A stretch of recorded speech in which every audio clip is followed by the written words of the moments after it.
Hello, everyone. Hello again. My name is Eva Schroet, and I am Director of Global Communities, meaning that I work with the programming outside of North America. And also, I don't work directly with the Russian-speaking Jews, but I work with different communities in Latin America, in Europe, Australia, and beyond. And I'm your host for today. And I decided not to do it alone. And I have amazing people joining me today. I have 3 residents from different Moishe houses. So I have Gabi Newman from Moishe House Barcelona. Gabi, if you can say hi, just so people see you. Hi, everyone. We have Masha, Malakh from Moishe House Tel Aviv RSJ. Hi. Hello, Masha. We have Simona, Gilman from Moishe House Boston, Cambridge. Hello. And we have my very dear colleague, Faustine Goldberg-Sigal, who is our International Director of Jewish Education. Hello. So before we begin, hi, Faustine. Please turn on your video. That's what I asked you already before. It's just great to see your faces. Yeah, we will all enjoy it more if you can see each other. Also, if you're a Spanish speaker, we have Alexis Einhorn doing the closed caption. So if you need and if you want to have subtítulos en español, you can see on the screen how to turn them on. Closed caption. Sorry. As I was asking you before, if you could just rename yourself and write your name, surname, the city where you're coming from, and if you want later on this call be put in Russian or Spanish-speaking breakout group, please put Spanish or Russian next to your name, after your name, so we know where to put you. It's great for you, and if you want to practice any of these languages. If you don't have anything there, we will put you in all the English-speaking breakout rooms. And what are we going to speak about today? So first of all, I'll introduce again the speakers. I already did, but you'll see again their pictures. I will then guide you a little bit through the why and what and how of global virtual gatherings. We'll have the showcases from these 3 Moishe houses. And we will do also breakout rooms. Then Faustine will share a little bit of what Shavuot does say about diversity and inclusion. And then I have just thank you and a little bit of an announcement. And now what I wanted to do actually before we jump in, if you could just write in the chat box, we already know a little bit where you are from.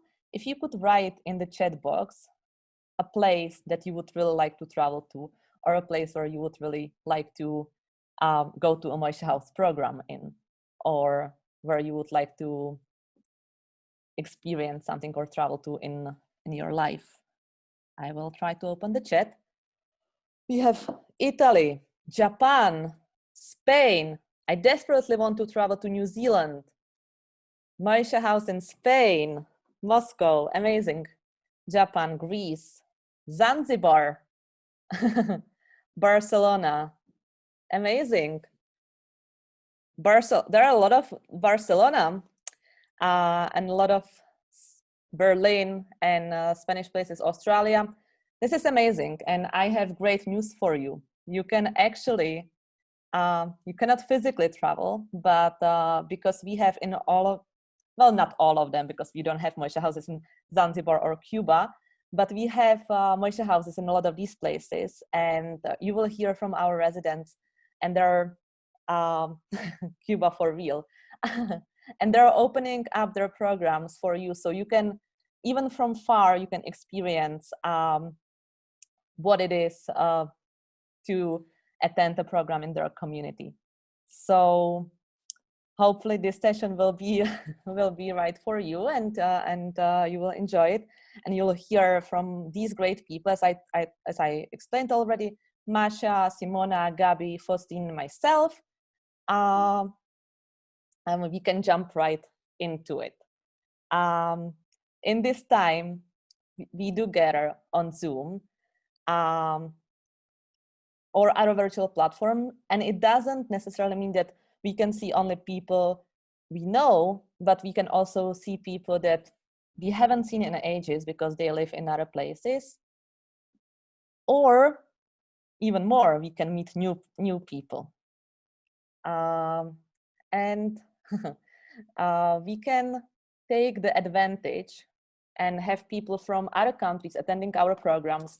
And trust me, we have seen a lot of these. Like we have seen Moishe houses in Australia cooperating together, but also Moishe House Sydney and Melbourne partnering with Barcelona, Barcelona partnering with Moishe House Madrid. You will hear more about that. We have seen a lot of residents attending different programs from different Moishe houses. Moishe House Silicon Valley, if I'm not mistaken, has partnered with Moishe House Toronto. So we have seen this a lot. And honestly, this is the only time in my experience, well, before the Corona time, I haven't experienced it that much. And I have been with Moishe House professionally for the past 4 years. And as a resident in Moishe House Prague, 2 years before that, I haven't really experienced such a big exchange, cross-cultural, cross-country, international and global programming and engagement. So that's why we decided to do this session, because we have been seeing a lot of these things. And, you know, we just wanted to give you a couple of tips, maybe some great examples of what these things could look like, and to encourage you to do more of those. I am able to hop on different programs of houses that I would never be able to attend, which is amazing. And I think that by inviting people from other places, you definitely are bringing a lot of diversity to your programming. This is my favorite email exchange from 2016. As I was saying before, this was a pre-Corona time. So this email is from a North American resident saying, "Hola, mi gente. This Friday, we are doing a burrito Shabbat dinner. I know burritos aren't traditionally Argentinian, but I thought this could be an opportunity to connect with you guys on Skype for some cross-cultural conversations about Jewish life in Argentina. Even something like 10-15 minutes just getting acquainted, learning a bit about life down there. Will any of you guys be available? Add me on Skype." And Vale, who is now working for Moishe House and who back then was a resident, said, "Ha ha ha, of course burritos aren't Argentinian. Have some asado of empanadas instead. I'll add you on Skype. My username is Vale Levin. Unfortunately, we are not having Shabbat dinner tomorrow, but it would be nice for us to Skype anyway. Nice to meet you." And as I was saying, this was one of the first examples and one of the very few examples that we have encountered before. We have always encouraged this and always believed in cross-country inter-house programs. We definitely encourage it now more than ever. And I'll share some tips with you. So why of the virtual global programs? Sorry. It is a great opportunity to learn about one another.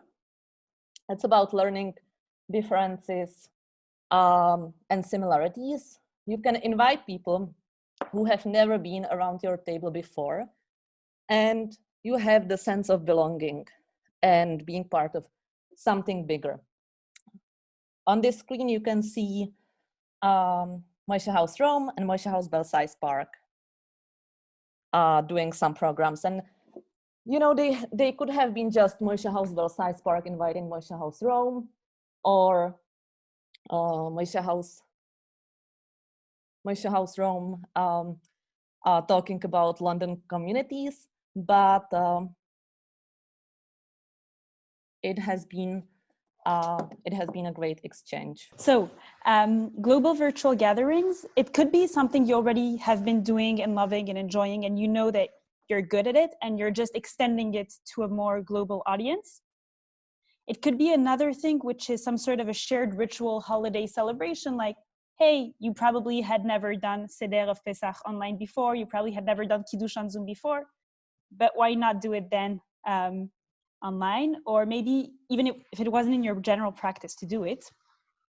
And the last thing is a mutual learning opportunity, like that thing we saw in the email where someone thought that it was a very Argentinian thing to do burritos, and they probably learned from each other. And Vale was also saying, hey, like we don't usually do Shabbat dinners on Friday night. So there was this mutual learning opportunity. Aliza, if you can bring us to our next slide. So tips on how to do it. A small thing would be to start small. We're going to hear soon about amazing, huge projects. It's awesome. Don't start there. Try and dip your toes on smaller things and connect with one Moishe House or one MHWOW host in a different community. And you can try to do programs which contain mutual interests. So maybe you're going to be talking, I don't know, about Moroccan jewelry. Sorry, I have my bias of Jewish educator here. And you know that there are a resident in this house in Kuala Lumpur and this house in Denver, Colorado, that both have residents of like Moroccan tradition, so you're happy to bring them together. One thing you want to remember is to be inclusive by bringing diversity. So the basic things are the logistics. Think about it as a Maslow pyramid. Make sure like the basic logistics are met, as in the time zone will work for people in different places, the language will work, the different backgrounds. So don't start talking about something super nerdy academic if the other people don't know about it. Make sure you welcome everyone as they come. You probably saw on this call, there were different people like investing like 3 chat lines to say hi to the different people coming in. Make sure you also explain everything. And not only that you explain everything as a response, but that you encourage questions and tell people like, we will learn, the more we ask questions to each other, the better it will be and the more we'll learn. And in order to do this, for sure, you will need to have a safe space. And one of the ways to create a safe space and a fun space is to start with an icebreaker. So this gives an opportunity for everyone on the call to be seen and to be actual participants and not just someone watching TV or a weird version of watching TV. Cool, so now over to Gabby. Hi everyone, my name's Gabby. I am currently sitting in my bedroom in Moishe House, Barcelona. And obviously you can tell by my accent that I'm actually not from Spain. I'm from Australia and I moved to Barcelona almost 10 months ago and have been living in the Moishe House Barcelona since then. So for us, the idea of global programming wasn't, I guess, something we consciously thought of. It actually started when we went on to shut down pretty quickly and we were going to move one of our Shabbat dinners online. And for me, you know, Moishe House is this one aspect of my time in Barcelona that I can't really share so much with other people, you know, in my community in Australia or my family, because obviously I live in a different country. I can't show off what I'm doing. So the first thought for me was the fact that my sister lives in London, and I messaged her and I said, hey, you can come to our Shabbat dinner, come see my housemates, come see what it's like. And from there, it snowballed. It was like, cool, all of a sudden we can invite the friends we have from different Moishe houses. We can work with other Spanish-speaking people, and even the idea of our community members who now live in different countries are able to come back and join our programs. So, you know, we've had friends or ex-community members living in New York and Poland, and they've all come and hopped on our programs, which is awesome. The other really great partnership is we're the only Spanish-speaking house in Europe, obviously. And so it's been a really great chance for us to connect both with the Latin American houses and also for those Spanish speakers in Europe but don't live in Spain. I think that's something really special about having that language bond, is that people are able to come and join our programs wherever they are. In fact, straight after this, when I say straight after, I mean in half an hour, we have our TED Talks, our Shavuot Tikkun Leil, in Spanish. And we've joined up with Moishe House Madrid for this one. And it's going to be a really fantastic night, Spanish-speaking TED Talks. I also think, it gives us a great opportunity to learn new things and try different things. Daniela, one of the residents, is currently planning a program with an ex-resident from Moishe House, Mexico, about a language called Ladrino, which none of us knew about before we had actually heard about it from this resident. It's a language, it's kind of the Sephardi equivalent of Yiddish. And so that's a really great opportunity for us to pair up with our Latin American friends and chat about them. For us as well, we miss a lot of people. We have friends in Moishe House. In Moishe House, Sydney's are really good friends of ours, as well as in Beijing. So it's like a really great chance to just see them, and we miss them. And, we've made all these friends through Moishe House and through other means. And it's just such a great way to bring them back and for us to connect with them in a meaningful way. And at the same time, being able to just do what we love doing, which is like our Moishe House event, and bring the people we love who we can't normally have. And for us, I think the reason, at least in my head, the reason that this all came to be is because never have we ever been so concerned about how our loved ones are doing overseas. Never have I worried more about my friends and my family overseas than I do right now. And I think for that reason, it's like a great opportunity for us to bring some joy and do some fun things together with our friends. Faustine or Elisa, if you don't mind, next slide. Or not next slide. This white slide, actually has pictures of our events. There we go. They've got some pictures from some events we've run. We had a Shabbat dinner with 13 countries. We run bi-weekly Zumba, where we can get about 50 people from different countries. A challah baking workshop. And for us, it's just a lot of fun. Apologies that you can't see them well, especially the bottom right, because we're all looking incredibly hot in our Zumba outfits. If you don't mind going, please, to the next slide, if it will let you. There we go. That's why. Yeah, great. So I think for us, the reason that it's gone as well as it has is that we ask people what they're wanting at the moment, and we're focusing, I guess, on interesting and really hot topics. For example, unorthodox became really, really popular, and we ran a program, a Spanish-speaking program with one of our community members explaining unorthodox, some of the rituals and some of the Jewish learning. So ultimately, we've been trying to keep it hot and spicy pretty much. As well as that, you have that on the one side, but we also like our program short and sweet. No one wants to sit on Zoom all day, especially considering at least I spend at least 6 hours on Zoom for work a day. So, it's enough. And yeah, we send personal messages. We invite our friends from all over overseas. We're not restricting it in any way. We're just saying, everyone who wants to come, you're welcome. We just mix the languages and the cultures, and it's been a lot of fun. So I can highly recommend for future. Thanks for the opportunity, and over to the next person, Masha.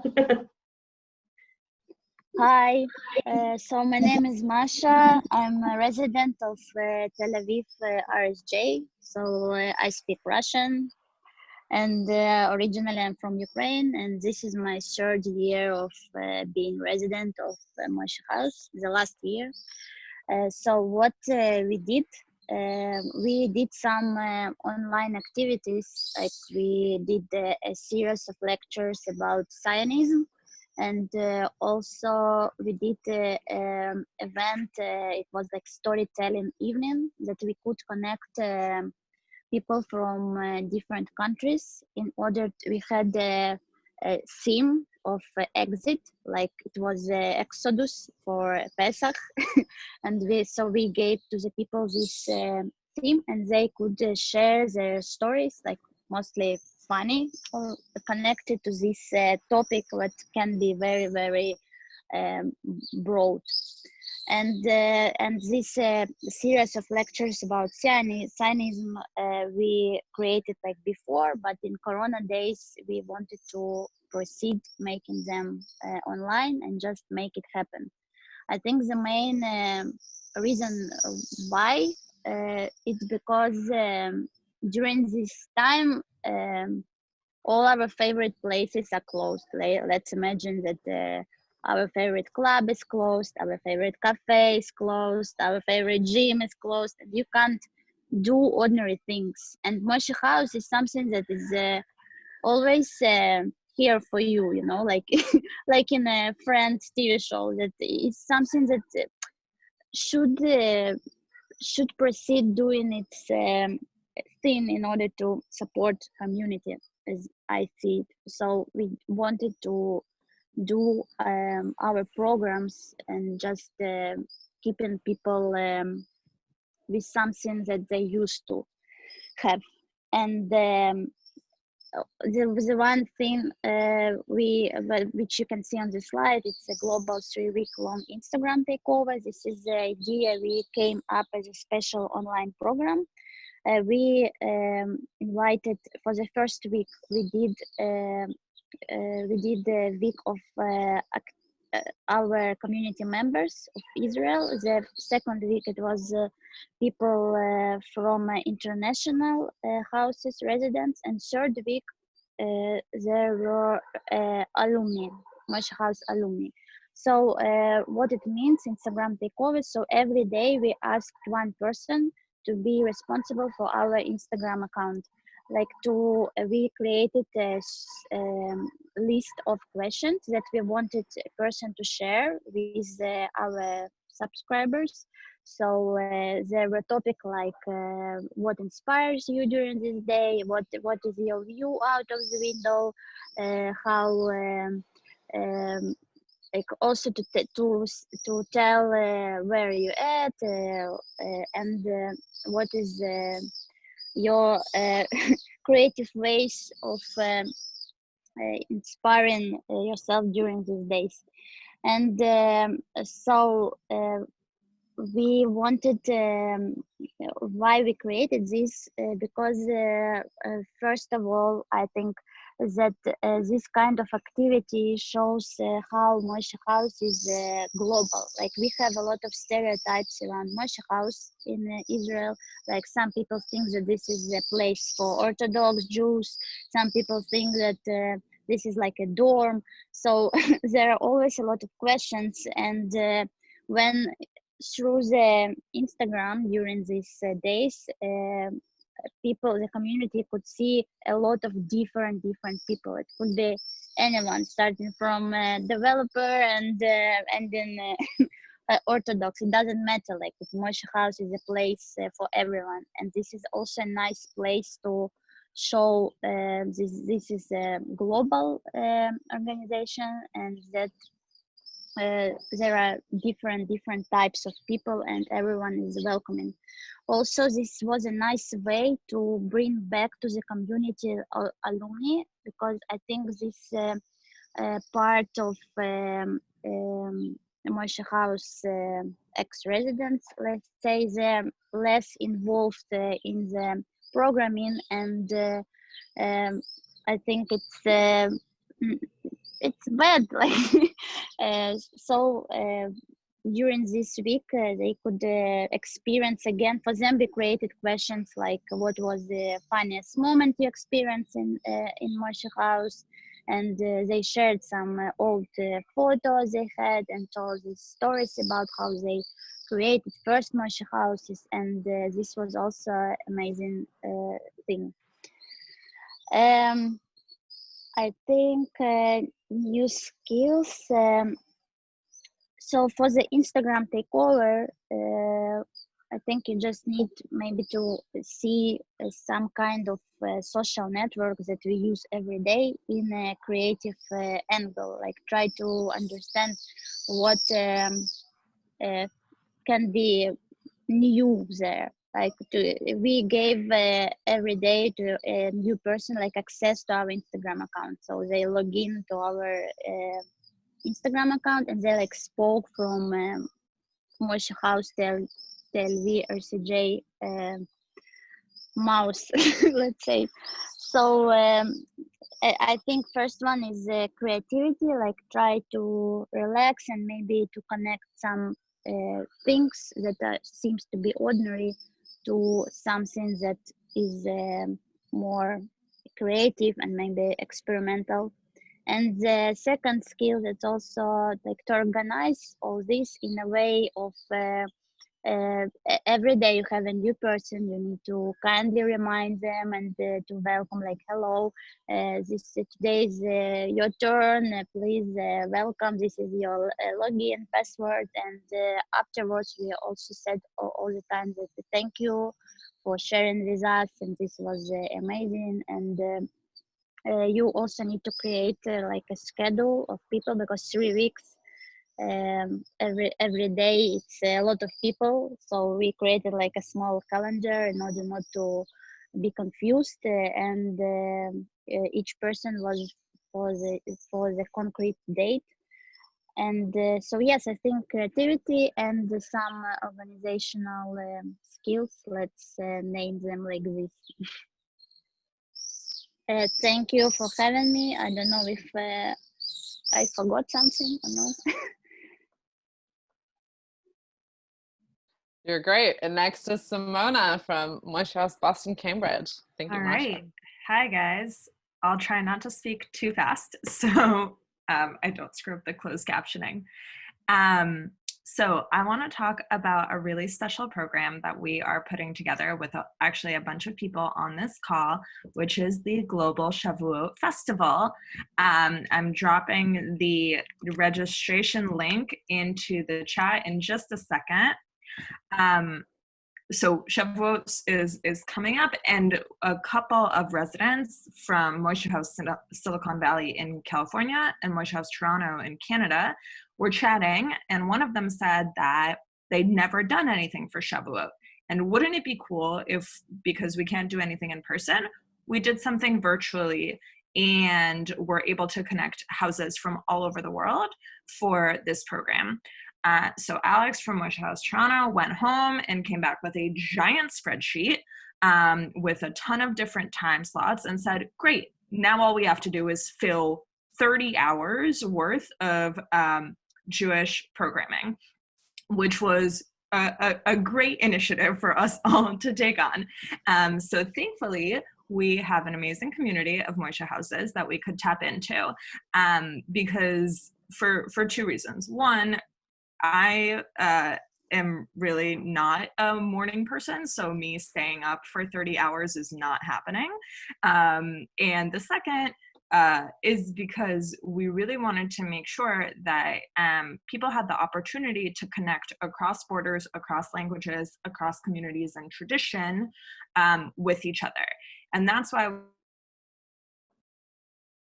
we started reaching out to Moishe House across the US, across South America, Europe, and Asia. So the Shanghai House will be joining us. So now, after just 3 weeks, basically, that we were working on it, we have about 40 different people presenting and teaching about something that is important to them. We didn't put really any restrictions on that, which I think is very valuable as a way to connect with other Moishe houses, because what works in one community may not work in yours, but that's okay. This is an opportunity to learn about that, exchange, and also bring in different people all together. We also knew that there were types of programs that we want to run. Christine, I think, mentioned earlier, right? Like, if you want to teach about Moroccan jewelry and none of you all are Moroccan, and you know that there's somebody else who might be able to teach about that better, why not reach out to them? So part of the question was that. There are programs that we may want to run, but we are not necessarily always the best people. So why don't we basically outsource that engagement to somebody who is willing to do it? So rather than, forcing anybody to lead a program they don't want to, we put out the general call and got an amazing set of responses. So this is a good opportunity for engagement. If y'all want to go into the chat and put down a program that maybe you wanted to lead and didn't think you were the best person or your house weren't the best people to lead, and let us know what that is. And maybe you'll find that somebody on the chat would be down to lead that program with your house or with your, if you're an MHWOW host. So go ahead and do that. And I will also keep talking. If we go to the next slide. So this is our logo, and I'm dropping the registration in the chat. It's also been a very interesting opportunity for me personally. I've connected with a lot of the houses in Russia, Ukraine, and so on. And I've actually gotten little sneak peek tours of other people's Moishe houses, which is really fun. Some of y'all houses are really nice, and I really want to come visit. And if we go to the next slide, just a couple things to remember, right? So if you want to collaborate with other people, it doesn't matter if that's one other house or 40 other houses. It helps to set expectations and a very clear structure early on, so that there's no confusion, everybody's on the same page, regardless of what's going on. And then when you're actually running the program, as a bunch of people have said, introduce yourselves, say hi to everybody as they're coming into the Zoom. What our house usually does at Moishe House Cambridge, we will say hi to them verbally, and then we'll chat them individually and just ask them, hey, how's it going? Where are you coming from? How'd you hear about the program? A, because we really want to know what brings people in, and B, that's a really good way to make sure that you don't get any Zoom bombers, because that does happen. Which brings us to the last point, safety first, especially for bigger programs like these. It's helpful to have a registration. I haven't found that it's a particular barrier for people. They can, register and just go straight into the Zoom, but it's a good way for us to just keep tabs on who's coming in. So that's that. And we hope to see you at Global Shavuot. If it is your practice, there are also a ton of sessions that are after Chag. So if it's not your practice to use technology during the holiday, join us after. Thank you so much, Simona. So now we're about to go into breakout rooms, and this is the fun challenge for you all. In the breakout rooms, we've got people from many people around the world, many places around the world, and we would like to find the differences and similarities in the communities, come up with at least 5 of them, and then brainstorm what would collaboration look like? What kind of programs could you do together that would encourage people from your communities to come? All right, breakout masters, take us away. We've got 10 minutes. Welcome back, everyone. I hope you had a great time. Aliza, the disco ball was intentional. You can bring me back to the disco ball. Thank you. I hope you had great conversations. I hope you found great ideas, and I hope that those ideas will come to life or come to screen, because that's what life looks like these days. I will just, in terms of wrapping us up, share a few words about Shavuot, which, as you know or don't know, it's all good, is starting tomorrow night and will last, depending on the communities you're in, either 24 or 48 hours. So Shavuot is a celebration of different things, including receiving the Torah, which became a focal point of what being Jewish means. The Torah is like our big deal. And the German poet in the 19th century, Heinrich Heine, famously calls it our portative homeland. Jews for a long time didn't have a homeland, but they had the Torah, the book, as their homeland. And the Near Far team invited me to explore a little bit of what Shavuot can teach us in terms of making space for diversity, which is what we've been discussing today. So the first image that might come to mind if we're exploring the idea of Shavuot and diversity and Torah and diversity is the famous rabbinic saying that the Torah has 70 faces. I don't know if you've ever heard this before, which means that it can be perceived in 70 ways. And in Jewish text, the number 70 is often a code word. It's not the actual 70, but it's a code word for infinity or multiplicity. So what the rabbis really have in mind with this metaphor is that the Torah can be perceived in countless ways, depending on where you're looking at. And interestingly, the first ever book of the Kabbalah, which is called the Tikkunei HaZohar, it was printed in Italy in the 15th century, is taking this metaphor literally, and it takes just one word, the very first word of the Torah, Bereshit, and it's a succession of 70 different interpretations of just that one word. It's taking this cue literally. And I remember learning this metaphor of the 70 faces of the Torah in elementary school and having the vivid image of a disco ball in mind, that's the disco ball that you have here, because of those small facets that all are together on the same thing. And the multiple facets of the ball are actually what makes it shiny, and they are what enables the ball to project light all around, and also, depending on the context, they are what might make you dance. So if you want a Torah relationship goal, there you have it, a Torah that you love enough that it makes you want to dance. A little further on this idea of diversity and Torah, I want to share a beautiful midrash, which is a rabbinic story told by a rabbi called Yehoshua ben Levi in the Talmudic tractate of Shabbat, which Simona will now read for us. When Moses ascended on high to receive the Torah, the ministering angels said before God, Master of the universe, what is one born of a woman, a human, doing here among us? The Holy One, blessed be he, said to them, he came to receive the Torah. The angels said before him, the Torah is a hidden treasure that was concealed by you 974 generations before the creation of the world, and you seek to give it to flesh and blood? The Holy One, blessed be he, said to Moses, give them an answer. Moses said before him, Master of the universe, I am afraid lest they burn me with the breath of their mouths.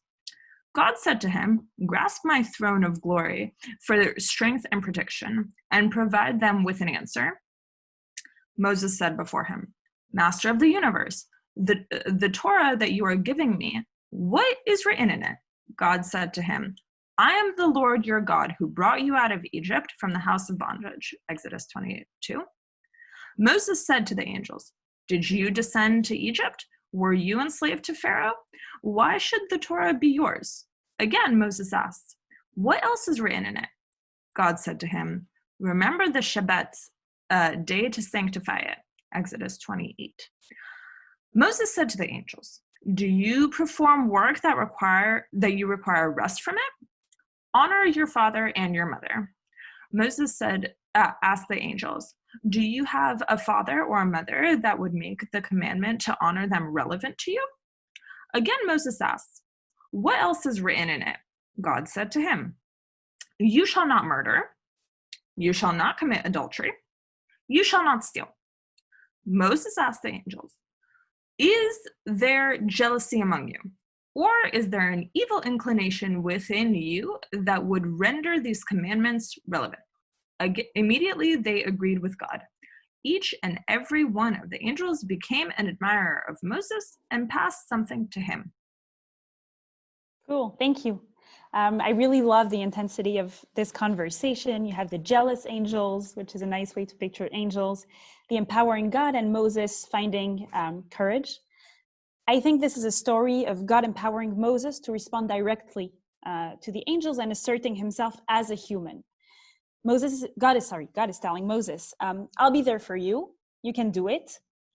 And according to Moses, the Torah is relevant, and to a great extent, the Torah is the Torah because of human experience with all its imperfections, with all its randomness, and with all its diversity. So just like in that Leonard Cohen song that you might have in mind, at Moishe House, we believe that the light of the Torah gets in through the diverse cracks of human experience. This is how we recruit residents. This is how we recruit retreat participants. This is how we recruit staff members. This is how we recruit educators. And this is why we built something called the Jewish Learning Tree, so that whether you have a formal Jewish education or not, each of us is empowered to learn and to teach the unique Torah that they carry. If you don't know what the Jewish Learning Tree is, by the way, it's amazing. And I vividly encourage you to be in touch with your regional educator to learn to use it. As Eva was saying in the beginning, including diversity is not self-evident. And I think our residents told us about all the intention and the efforts that go in there. It takes questions, it takes efforts, sometimes it takes difficult conversations, and it always takes a lot of learning. But eventually, we believe that this work of crafting diversity and crafting diverse experience is what makes room for the 70 faces of the Torah, or for the Torah Discoble, if you preferred that metaphor. And this is how the Torah can shine, this is how Jews do their holy work. So on Shavuot, we are taught that revelation wasn't a one-shot event, that it was not that one time in the Sinai, very far, far away, a long, long time ago, but it's something that continues every day with every Jew.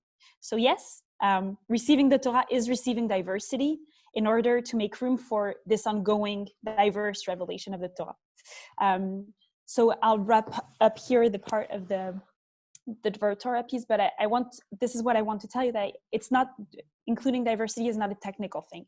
It's something that is incredibly deep and meaningful and powerful and spiritual and religious, and that has a lot of Jewish language into it that comes there. And they're doing so, you're following a very long, long, long tradition of Jews that got together with different people of different opinions, or maybe you're repairing the fact that some Jews have not done it enough.